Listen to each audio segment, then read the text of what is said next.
Noviembre, sinónimo de Vallivian. En el Beni, hablar de noviembre es hablar de José Vallivian, el fundador del departamento. No cabe duda de la importancia que tuvo el entonces presidente para crear el departamento del Beni. Sin embargo, además de ser el vencedor de la batalla de Ingavi, poco conocemos los benianos y en general los bolivianos de este general del ejército boliviano. Como dijimos, José Vallivian y Segurola, que era su apellido, fue el comandante de las fuerzas que derrotaron a Agustín Gamarra el 18 de noviembre de 1841. Gamarra había invadido Bolivia con la pretensión de anexar el territorio al Perú. La batalla sucedió en los denominados campos de Ingavi, cerca del pueblo de Viacha. Aquí en Sachemojos hoy vamos a rescatar algo de la personalidad de José Vallivian y Segurola. Estos datos fueron expuestos por el periodista y escritor Miguel Domingo Saucedo en una charla que ofreció en 1976. La transcripción de la conferencia de Saucedo fue publicada por la Universidad Técnica del Beni en una copia que tenemos en nuestra biblioteca particular. Dice, facetas de la vida del general don José Vallivian y Segurola, fundador del departamento del Beni, por Miguel Domingo Saucedo. Esto fue publicado en 1977, meses después de la charla que ofreció. La conferencia de Saucedo fue publicada por la Universidad Técnica del Beni y en esa charla Miguel Domingo Saucedo dice del general Vallivian los siguientes conceptos. José Vallivian nació un 5 de mayo de 1805, es decir, 20 años de la independencia de Bolivia. Había quedado huérfano de padre cuando tenía 9 años, porque su progenitor fue asesinado en la cárcel de La Paz, donde había sido encerrado por haber participado en una sublevación indígena popular. Vallivian se inició en la carrera militar desde adolescente. Tenía 13 años, dice Saucedo, pero estuvo en las filas de los realistas, de los representantes del Imperio Español. En una temporada, cuando ya tenía 16 años, fue ayudante del gobernador de La Paz, gobernador realista, don Juan Sánchez Lima. Los paceños recordarán este apellido, Sánchez Lima. Hay una avenida en la ciudad de La Paz con ese nombre.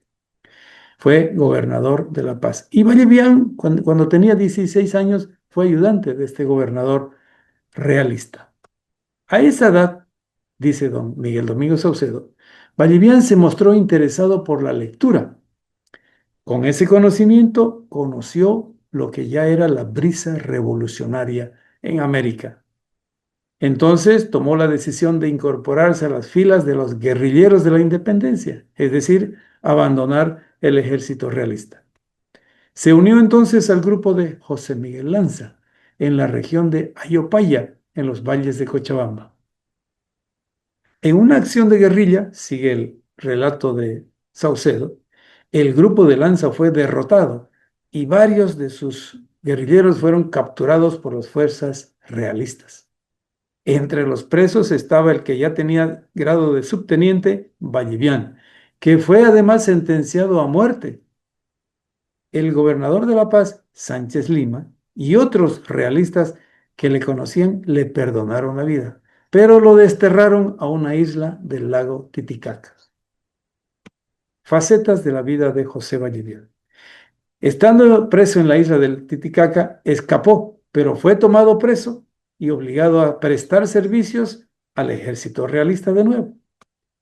Cuando finalmente triunfó la independencia en 1825, fue representante de la ciudad de La Paz en la Asamblea Constituyente.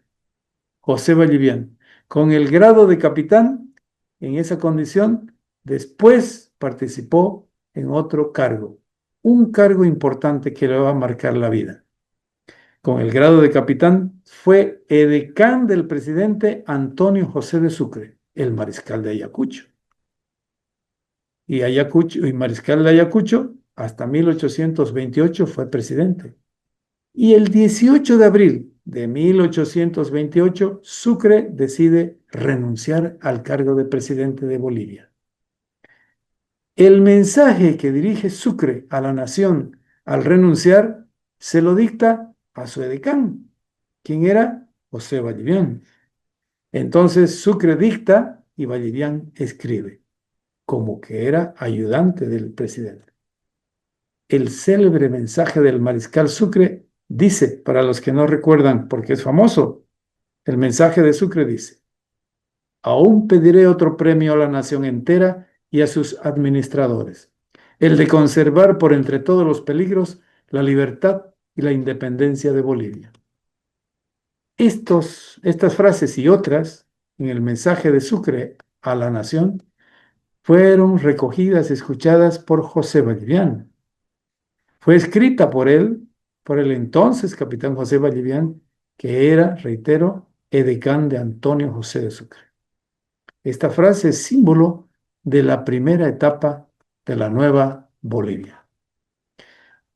Miguel Domingo Saucedo en su charla dice que Vallivian no imaginó que lo que escribía 13 años después cumpliría personalmente aquel mandato, cuando dirigió el ejército boliviano ya contra el peruano Agustín Gamarra en 1841.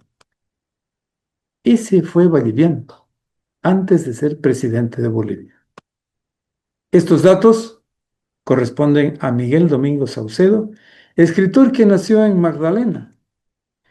Fueron leídos ante una selecta concurrencia en Trinidad el 21 de diciembre de 1976. El documento, dijimos, fue publicado por la Dirección de Difusión Cultural del Departamento de Extensión de la Universidad Mariscal José Vallivian. Otra coincidencia, ¿no? Lo leyó en la universidad que lleva el nombre de José Vallivian. El documento es lo que antes llamábamos policopiado, del que nosotros tenemos una fotocopia en nuestra biblioteca particular. Facetas del Beni y de la vida de José Vallivian.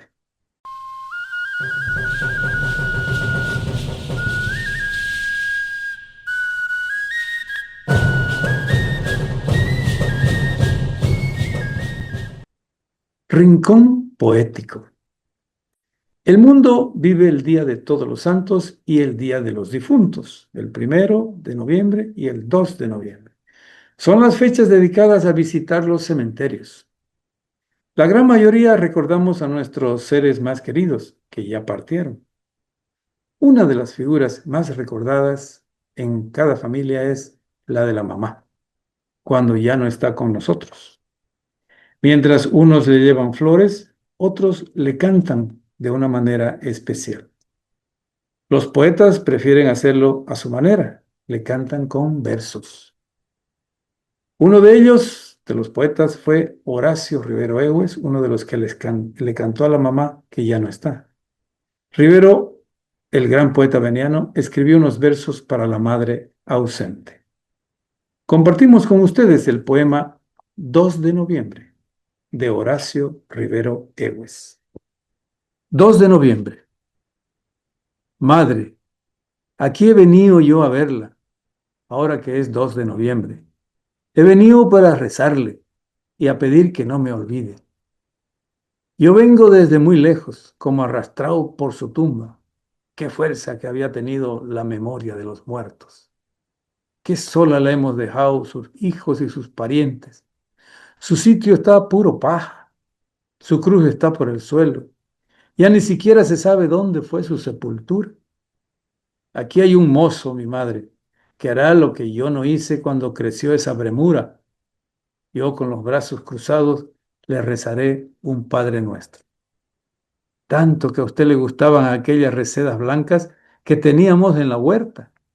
Tanto que a usted le gustaban. Y ahora no tiene ninguna, porque la paja, mi madre, la he cobijado con su olvido. Pero ahora he venido yo para eso, para traer tierra de la isla y hacer lo que hacíamos juntos, cuando usted estaba buena, llevar tierra para la huerta, para cultivar bien las flores, y ahora tendrá tierra negra, de la misma, de allá de la isla.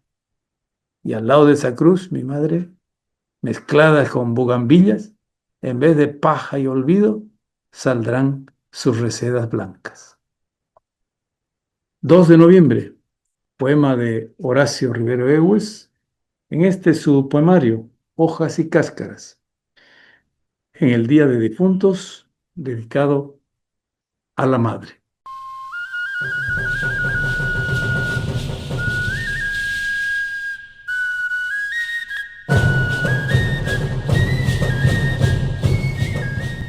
Nuestros difuntos.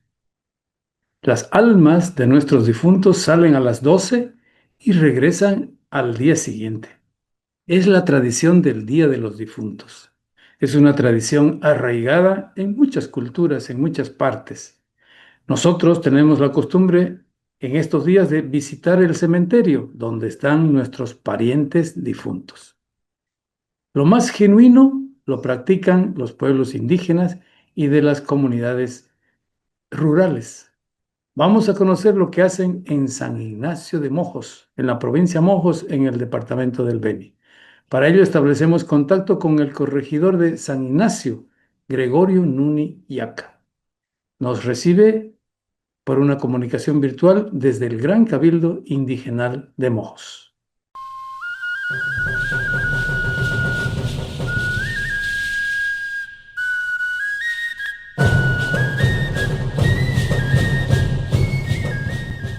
Gregorio, Drusurupaya.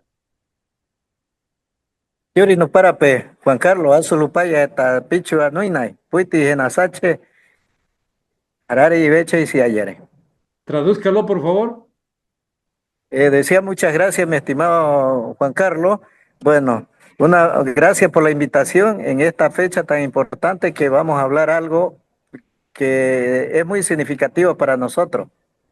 Exactamente, y en esa dimensión le pregunto, sus padres, sus abuelos tienen raíz indígena. Usted, Gregorio, recibió esa herencia, conoce la cultura, conoce bien el territorio mojeño, usted lo ha recorrido y conoce los medios de comunicación social. Ahora, la primera pregunta en esta fecha es, ¿qué significa la muerte en el mundo suyo?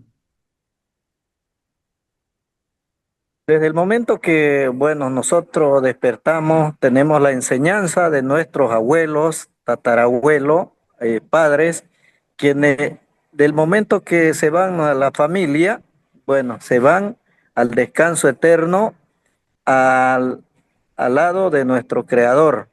Ese es supuestamente la muerte, pero nosotros decimos que no estamos muertos, sino que estamos acercándonos a nuestro creador. Ese es lo que significa en esta fecha que se nos aproxima el día de mañana y pasado. Y en este, cuando ya llega el Día de Difuntos, ¿cómo se acercan entonces a esos que ya se han ido? ¿Cómo celebran? Eh, Decían nuestros tatarabuelos, abuelos y padres de que cuando empieza la novena de los difuntos, es decir, ya hace un par de días, cuando empieza la novena, a las 12 tocan las campanas aquí. Eso no se escucha en ningún otro lado de nuestro departamento, en otro lado de nuestra querida Bolivia, sino que aquí en San Ignacio tocan las campanas al mediodía. Y eso lo mismo a las 7 de la noche. ¿Qué significa? ¿Qué es lo que nos dicen nuestros abuelos? De que no salgamos, estar, estar junto a la puerta o en los pasillos o al centro de la casa, por lo que llegan nuestros seres queridos que han partido de este mundo. Entonces, ellos como que si estuvieran libres a partir de esa fecha, se ponen ya en visita con la familia, con sus seres queridos. Entonces, ya ese que está en la otra vida, viene a visitar a sus familiares de este mundo. Entonces, eso es lo que significa de visitar a la familia nuestra que estamos en este mundo y ellos celebrando esos días de, podríamos decir vulgarmente, feriados para ellos hasta el 2 de noviembre. ¿Y esta espera o esta bienvenida o este reencuentro se hace en la casa misma? Bueno, hay diferentes maneras de cómo, pero en esta fecha eh, es solo por estos días cuando empieza la novena. Empieza la novena hasta el 2 de noviembre. Cuando llegan eso, nosotros festejamos con ellos supuestamente, brindamos la comida que a ellos les gusta, que es puro natural. Hablamos de gallinas criollas, de huevos criollos, de plátano maduro, sancochado, huevo, queso, en fin, majadito se hace, o pescado se pone en el plato para ese día 2 de noviembre, que los llevamos a, a la Santa Iglesia Católica en media misa, eso se pone, se extiende una alfombra bien en dirección de la sacristía, ahí se colocan todos los alimentos de los difuntos que se han ido de este mundo. Los familiares vienen a colocar ahí. Durante la misa el padre viene y los bendice eso. Ahí supuestamente que dicen nuestros abuelos de que ellos están comiendo ya ese día ahí junto con nosotros. Entonces, la gente que ha llevado ahí, los familiares, empieza a repartir eso, eh, eh, esa comida, empiezan a repartir a sus familiares, a sus conocidos, que pueden que sean sus amigos también, que le dan de comer en ahí mismo en la iglesia. Esa es la costumbre hasta hoy en día que se sigue manteniendo. Corregidor, eso quiere decir que si es en la misa, están las otras familias, ¿esta es una actividad comunitaria? Exactamente, porque no solamente hablamos de una familia, es la gente creyente que mantiene esta cultura, esta tradición de siglos. Entonces viene eso año tras año, ¿no?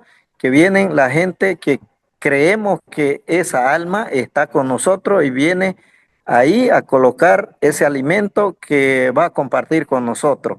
Entonces se reparte despuesito de la Santa Misa. Ahí mismo en el templo o en la iglesia se reparte.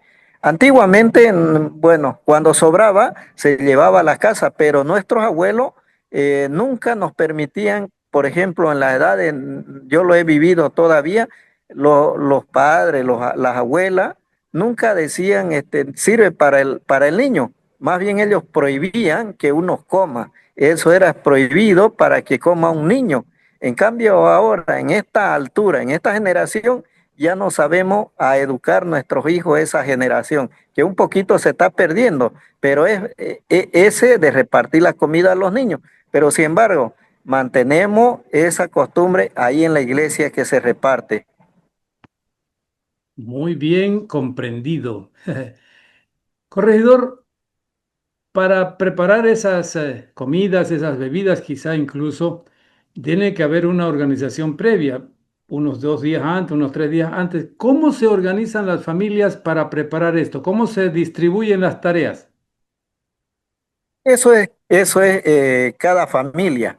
El que tiene fe o el que tiene creencia, el que ha podido preservar esa cultura tradicional, pues llega el momento, estos días se preparan ya de buscar la gallina, de buscar el plátano, el queso, el huevo, la chicha, bueno, en fin, todo lo que es de comer. Eso ya depende de cada uno, de cada familia, de la fe que tiene uno y de creer de su espíritu o de su alma, de la familia que está ya ante nuestro Creador. Entonces eso es independientemente cada cual familia, pero aquí un 90% todavía hay esa creencia entre la familia indígena. Señor corregidor, una de las cosas que se acostumbra a nivel mundial, en todas partes casi y en todo el mundo, es la asistencia al cementerio. En la creencia o en la cultura mojeña se asiste también, además de ir a la misa, se asiste también al cementerio. Mire, eso no hemos perdido todavía la costumbre, esta tradición.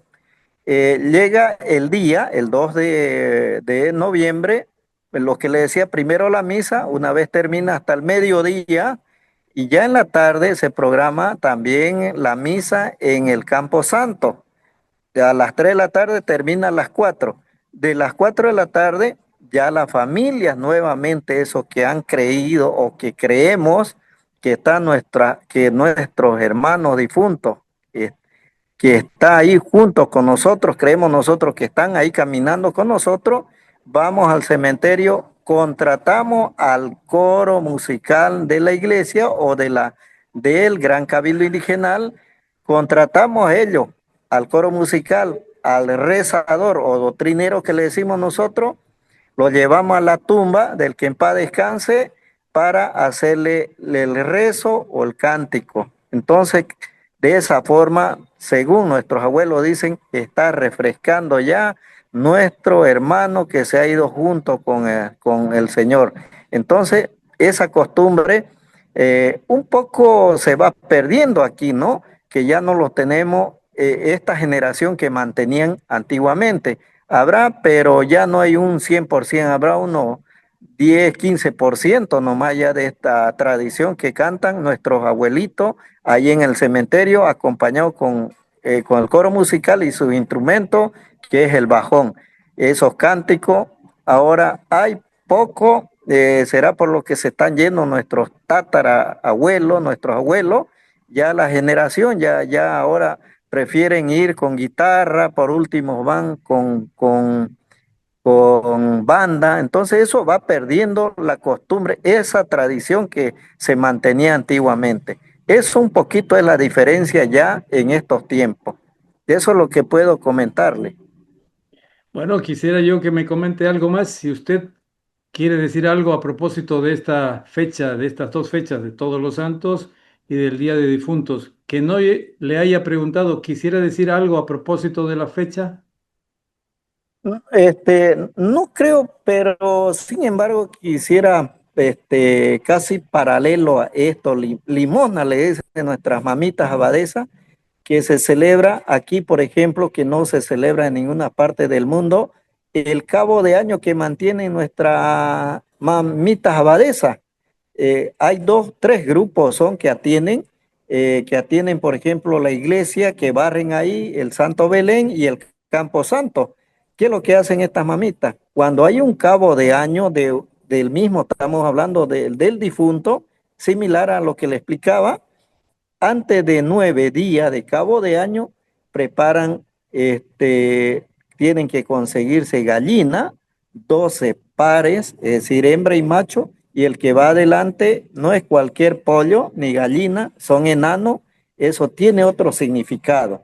Entonces, eso lo preparan también en cada cabo de año de cada difunto, de cada familiar. Pero depende también de cada familia y de que depende de la creencia que uno tiene, que de esa forma, según dice nuestro abuelo, de que se están refrescando ya en el alma o en la espiritualidad. Entonces, eso es lo que nos cuentan nuestros abuelitos. Eso es lo que le puedo complementar en cuanto a esta fecha, que es similar a esta fecha de todos los santos al cabo de año, ¿no? Eso es lo que le puedo comentar y complementar. Pero un complemento final le pido para que yo no me equivoque. ¿Qué es el grupo de las mamitas de las abadesas? Explique quiénes lo conforman. A ver, las mamitas abadesas, le decimos, son personas mayores.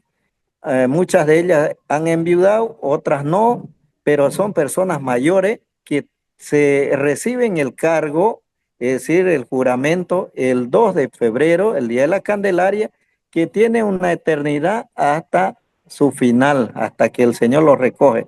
Y esas se visten de blanco, ellas vienen a servir aquí voluntariamente, sin ningún reconocimiento de nadie, algún de económico, de nadie, de ninguna parte. Son de fe, de devoción para hacer la limpieza en la iglesia católica. Son tres grupos. Le vuelvo a decir, una la que atienden el, el Jesucristo y el otro grupo, la mamita, la Virgen que le dicen la Candelaria y la otra en el Campo Santo. Entonces, esas son las mamitas abadesas que están, que también sirven a la iglesia de barrer, de limpiar, de hacer sus altares, que nadie sabe de dónde sacan sus telas, sus adornos, pero ellas están constantemente en cada fiesta y en cada semana. 2 veces a la semana vienen a limpiar la iglesia y vienen a limpiar el Santo Belén y también en el Campo Santo. Ese es el trabajo de las mamitas abadesas que una vez se juramentan hasta el final de este mundo cuando lo recoge nuestro Creador. Esas son las mamitas abadesas que se visten de blanco. Señor corregidor, Tata Corregidor Gregorio, muchas gracias por esa explicación muy amable y nuestro reconocimiento a las mamitas abadesas de San Ignacio y de todos los pueblos indígenas del Beni. Muchas gracias, muy amable por haber atendido a Sache Mojos. Asulupaya no para pe anaki aguasa, chape y aguasa. Asulupaya no para pe Juan Carlos. Muchas gracias, le decía mi estimado y los que nos ven en otros departamentos. Muchas gracias, esa era mi traducción en idioma ignaciano. Asulupaya no para pe.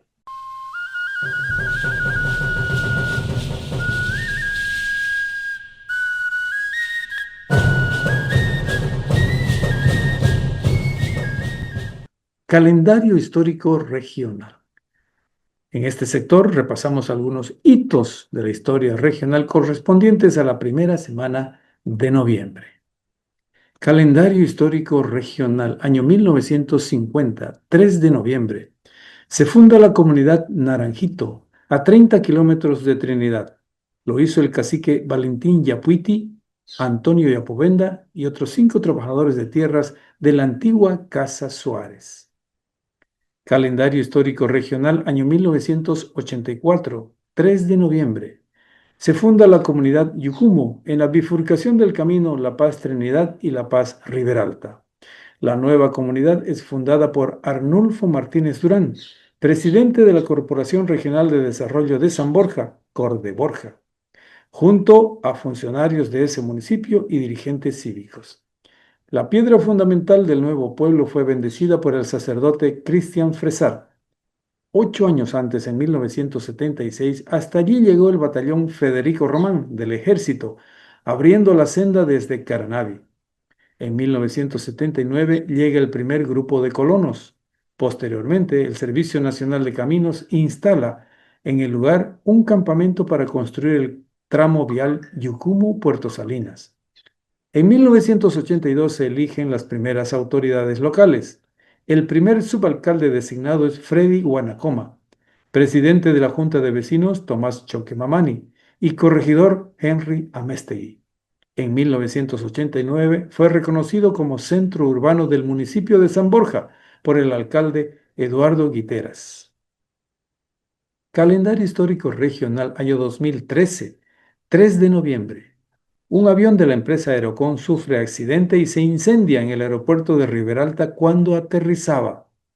Llevaba 18 ocupantes procedentes de Trinidad. Tocó tierra de forma brusca y se arrastró hasta quedar volcado. 8 personas fallecen calcinadas y 10 quedan gravemente heridas.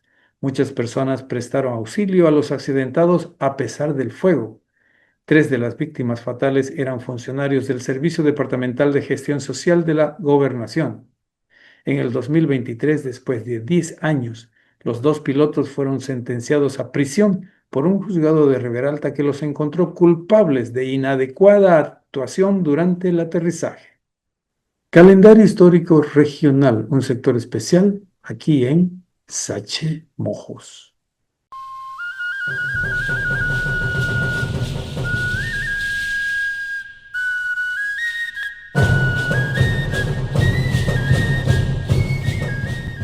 Gran Mojos es un área protegida. En el mes de octubre pasado se realizó una Feria Internacional del Conocimiento de los Llanos de Mojos. La exposición mostró varias facetas de lo que son las pampas de la región oriental de Bolivia, pampas o llanuras, ubicadas en el departamento del Beni.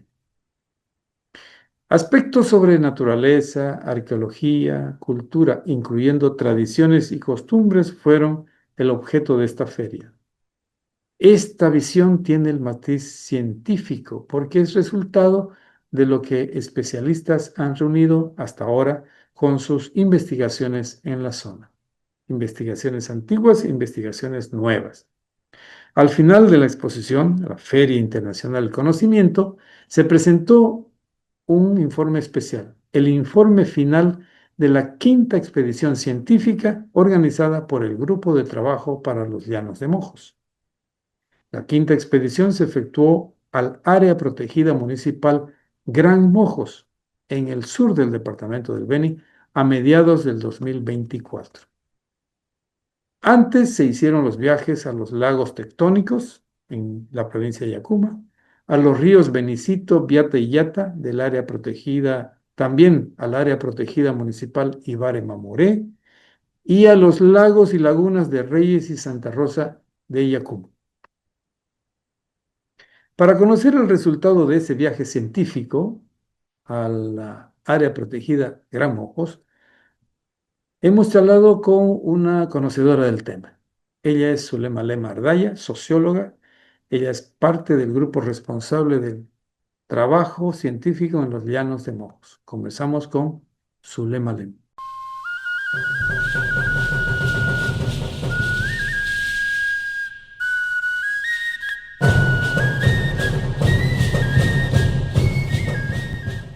Quiero agradecer que estamos en un ambiente especial. Nos ha recibido en su casa la licenciada Zulema Lem Ardaya.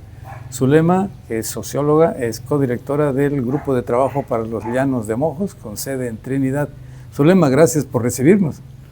Muchas gracias por la conversación, Juan Carlos. Siempre es un placer compartir contigo y, por supuesto, con tu audiencia. Con el Sache Mojos. Aquí en Sache Mojos ya hemos conocido, hemos difundido la realización de una Feria Internacional del Conocimiento de los Llanos de Mojos. Una feria interesantísima, lo hemos dicho, y sin embargo ha habido otras cosas. Se ha presentado al final de esa feria este documento, Expedición Científica al Área Protegida Municipal Gran Mojos. Y este es no solamente voluminoso, sino muy interesante con datos. Esta expedición, ¿a qué zonas se fue? ¿Dónde está el área protegida municipal Gran Mojos? Explícanos, por favor. Bueno, mira, la expedición al área protegida municipal Gran Mojos se realizó entre julio y agosto del año pasado. El área protegida municipal Gran Mojos se ubica en la jurisdicción de Loreto. Tiene una superficie importante de casi 600.000 hectáreas.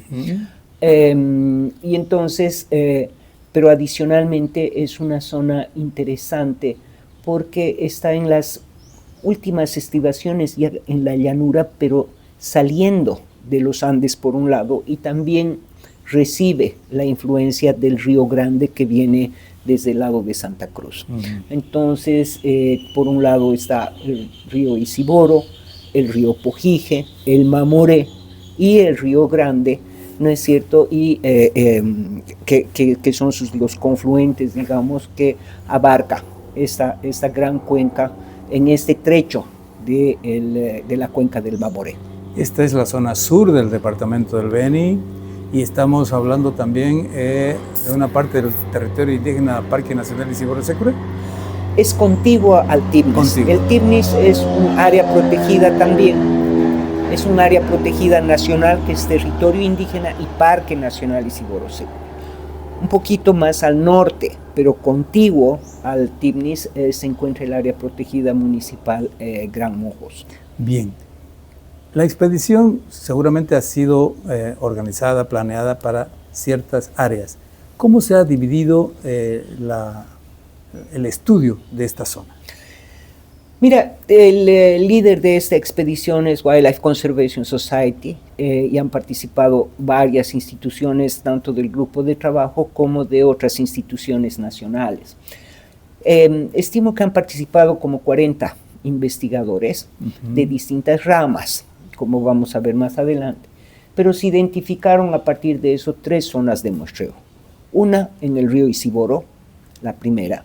La otra zona de muestreo fue en el río Pojije precisamente, y la otra zona de estudio fue la laguna de Anteojos, todo dentro del área protegida municipal y dentro de la jurisdicción de Loreto. De Loreto. Ya. Entonces, ya han habido, digamos, 2 grandes líneas que se subdividen, ¿no? Una que es el área de naturaleza, por supuesto, todo lo que es biología en sus distintas ramas, y también la expedición ha estado conformada por arqueólogas, en este caso de la Universidad de Bonn. En el área de ciencias naturales han participado Cibioma con toda la parte, digamos, de lo que es flora, la identificación de las plantas. Luego ha participado el CIRE y BWCS en todo lo que es peces, por un lado, pero también se han hecho muestreos en los cuerpos de agua para ver el fitoplancton, el zooplancton, la calidad del agua, etcétera, etcétera. Todo eso ha sido realizado desde el punto de vista, digamos, de los investigadores en recursos acuáticos. Luego hemos tenido un especialista nacional en mariposas, Martina Paza, ¿no es cierto?, que ha muestreado todo lo que es el grupo de las mariposas como un indicador de los insectos, porque como Rob Wallace, que es el líder de esta expedición, dice, la vida de muchas personas, 2 o 3 vidas, no alcanzarían para estudiar a los insectos. Ah, sí. Entonces se ha escogido uno de los grupos, digamos, más carismático y sobre los cuales hay más conocimiento, que son las mariposas. Luego también ha estado el especialista sobre aves, que él es Víctor, no me acuerdo ahorita su apellido, pero el Vic es un especialista que no solamente reconoce las aves por visualizarlas, sino por su canto. Ah, oyéndolas. ¿Ya? Oyéndolas. Entonces tiene un importante registro de aves. Como vamos a ver, también han habido especialistas en reptiles, especialistas en anfibios, y por supuesto WCS con sus especialistas en lo que son los pequeños y grandes mamíferos. Hagamos un repaso particular de cada sector. ¿Cómo lo puedes hacer? Con gusto. Mira, en toda la expedición se han identificado 664 especies de vertebrados. 664 solo de vertebrados. Y esto significa más o menos el 32% de las especies de vertebrados que existen en el Beni. ¿Ya? O sea que la muestra de lo que existe, mostrando la importancia del área protegida municipal Gran Mojos, es bastante significativa. Luego también se han identificado 342 especies de aves, de las aproximadamente 640 especies de aves que se han identificado en todo el departamento. Eso significa que es el 52%. Tiene presencia en esa zona. En esa zona. Luego también ha sido importante, digamos, la presencia de los mamíferos. De los 219 especies de mamíferos que se tienen identificados en el departamento, 89, o sea, el 41%, han sido también identificados en el área protegida municipal Gran Mojos. Entonces, esos son los datos importantes. En términos de mariposas, se han identificado 242 especies. En la zona. Solo en la zona. De todo el Beni no tenemos datos así. No es cierto, registros agrupados, pero es importante, y en términos de plantas, el Cibioma ha identificado más de 270 especies de plantas.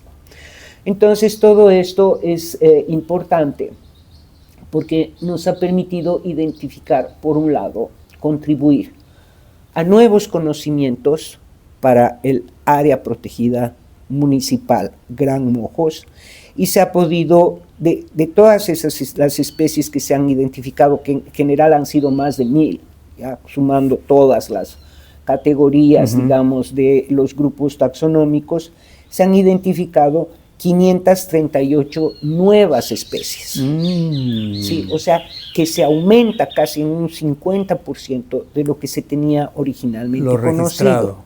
Ya. Entonces, luego también para el municipio de Loreto, más allá del área protegida, para el municipio de Loreto se han identificado 283 nuevas especies, ya que no se habían registrado nunca antes en esa zona. Para el Beni es importante también esta área de 500.000 hectáreas, casi 600.000 hectáreas, ha contribuido con el conocimiento nuevo de 14 especies para todo el Beni. 14. Y de manera muy importante, para todo Bolivia, esta área está contribuyendo al conocimiento de 7 especies nuevas para Bolivia, que nunca antes habían sido registradas. Quiere decir que los científicos, el mundo científico ahora conoce que en esa zona hay, a nivel nacional, 7 más. 7 más, exactamente. Motivo de estudio. Motivo de estudio y una contribución bien significativa. Después bien vamos a hablar de la importancia que tiene esto, ¿no? Bueno, sigamos. ¿Qué de importante tiene en este sentido el tener registro? ¿Qué aporta la ciencia en este caso? Bueno, tiene varias utilidades. Una primera utilidad, por supuesto, es para el conocimiento científico, ¿no es cierto? En este caso, para los distintos grupos, digamos, taxonómicos, para toda la taxonomía, ¿no es cierto?, de las especies. También contribuye un poco más a conocer la distribución de las especies en el ámbito geográfico, de saber dónde están esas especies. Y al mismo tiempo, todos estos resultados nos está indicando unas tablas extensísimas al final del reporte, donde tú vas a ver el estado de conservación de cada una de ellas, cuántas están en estado vulnerable, cuáles están en estado crítico de extinción, etcétera, etcétera, ¿no es cierto? Entonces, todas esas indicaciones son muy importantes para definir estrategias de conservación por especies, por región, ¿no es cierto? Y esas son las cosas, digamos, más importantes para nuestro trabajo, porque eso permite enriquecer, alimentar los planes de manejo, ¿sí? Tú sabes que con Cibioma y a través del grupo de trabajo ya se ha concluido la elaboración de una manera muy participativa, además, el plan de manejo del área protegida, del área protegida municipal Gran Mojos.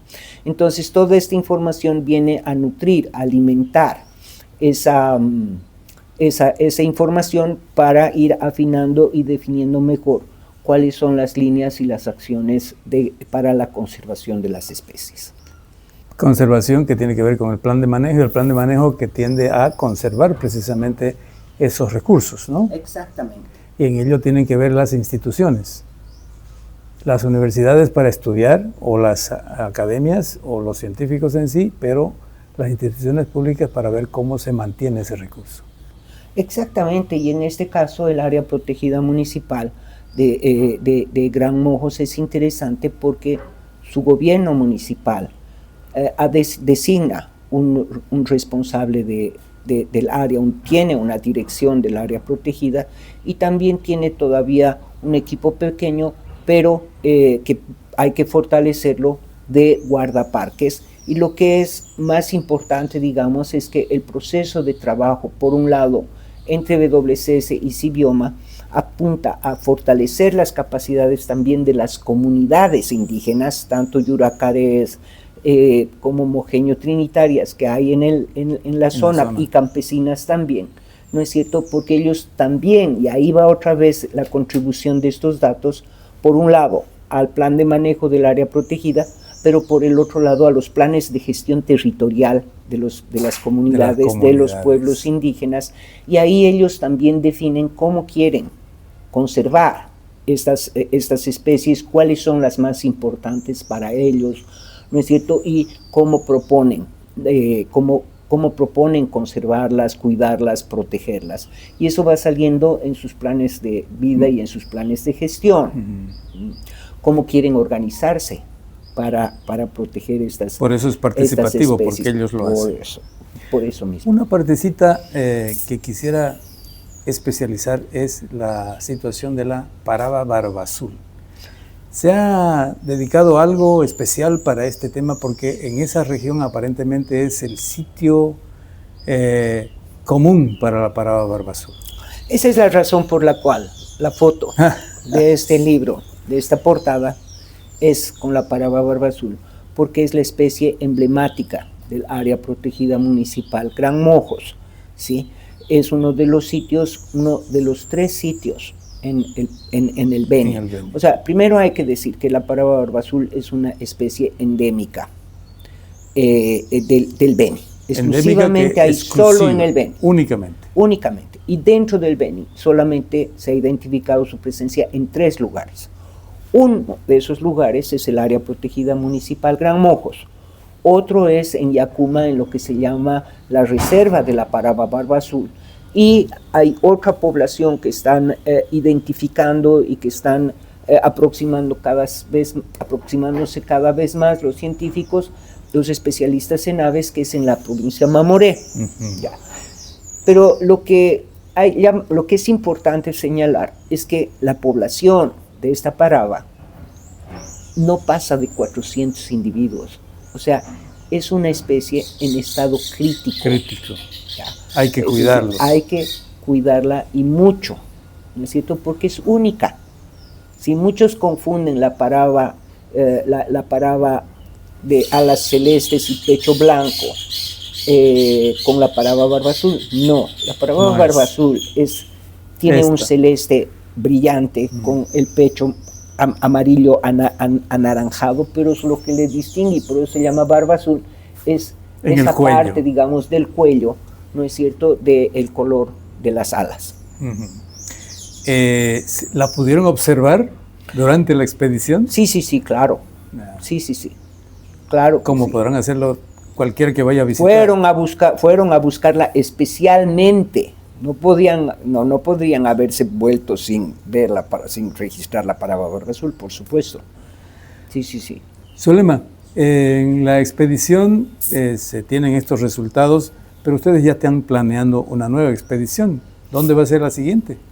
Sí, eso es interesante, pero antes de cerrar este tema, Juan Carlos, también es importante señalar que las expediciones también tienen el componente arqueológico. Tienes razón. ¿No es cierto? Y veamos eso. ¿Qué encontraron? Yo preguntaría de esta manera.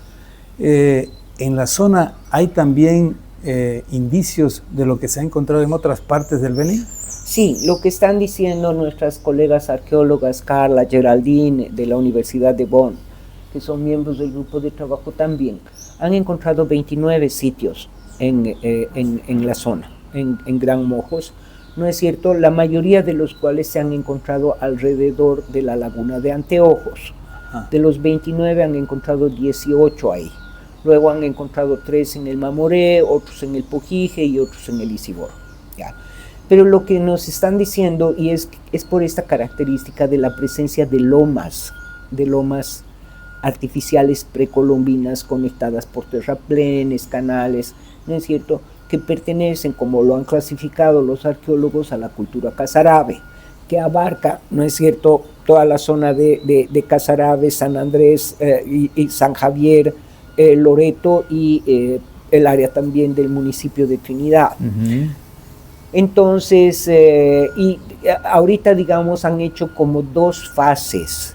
Una primera fase ha entrado Geraldine hablando con la gente, identificando los lugares, viendo los lugares, y luego han hecho un segundo ingreso después de la expedición con Renato Rico para hacer LiDAR, para hacer los sobrevuelos y recoger la información a través de la tecnología, con la tecnología LiDAR, para identificar mejor, digamos, cuáles son las formas, y entonces tienen ya algunos indicios de lo que podría ser algunas excavaciones para el futuro.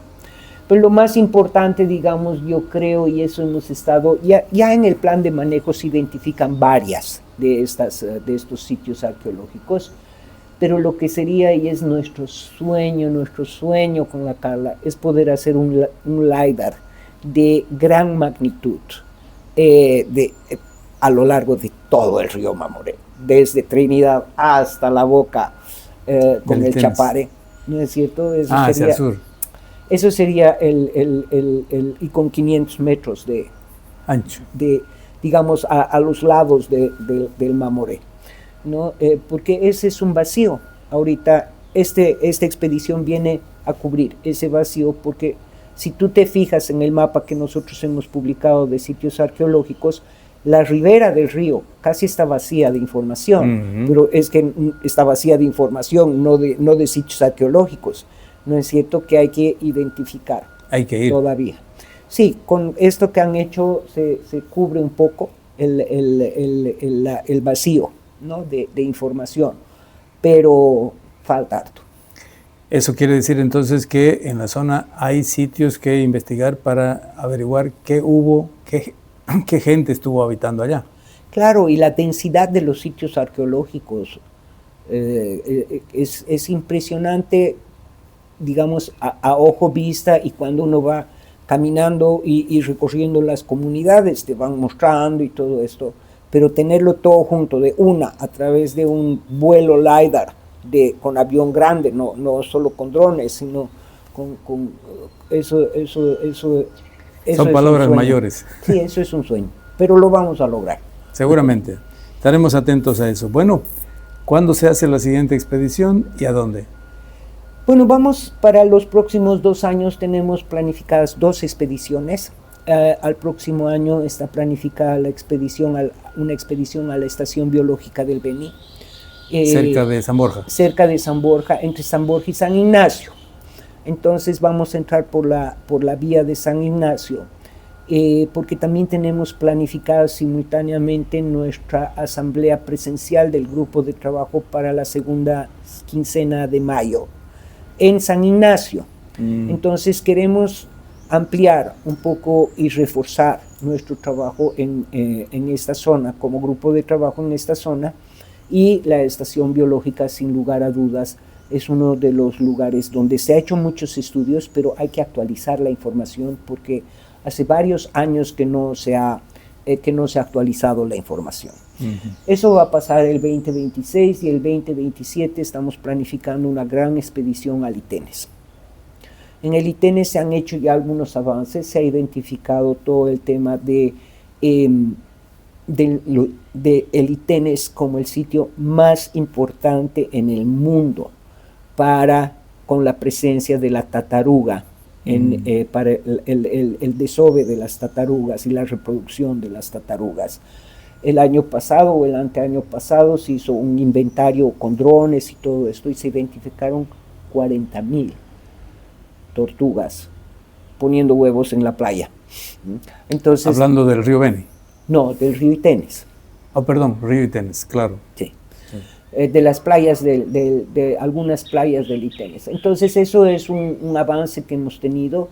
Después, en años anteriores, Carla Jaimes y José Iriarte, en la parte de arqueología, estuvieron trabajando en la zona de Versalles, y ahí descubrieron este tema de las tierras pretas, de las tierras negras, por un lado, y por el otro lado, en Bellavista, estuvieron trabajando bastante tiempo con Jaico, y descubrieron los sistemas de zanjas circulares, los asentamientos en zanjas circulares.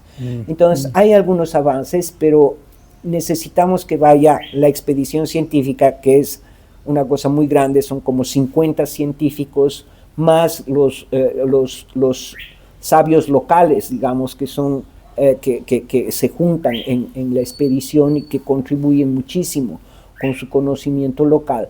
¿No es cierto? Entonces se hace una expedición grande, y claro, logísticamente como dice el Rob, es un dolor de cabeza, pero hay que hacerlo. Gracias, Zuli, por explicarnos, darnos este resumen tan completo. Y nosotros aquí terminamos sin olvidar que sin olvidarse que estos beneficios, estos resultados traen beneficios realmente, como lo ha señalado nuestra anfitriona hoy día.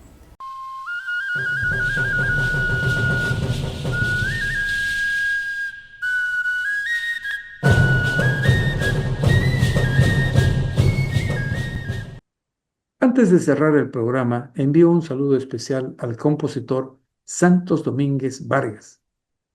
Santos cumplió años este 1 de noviembre.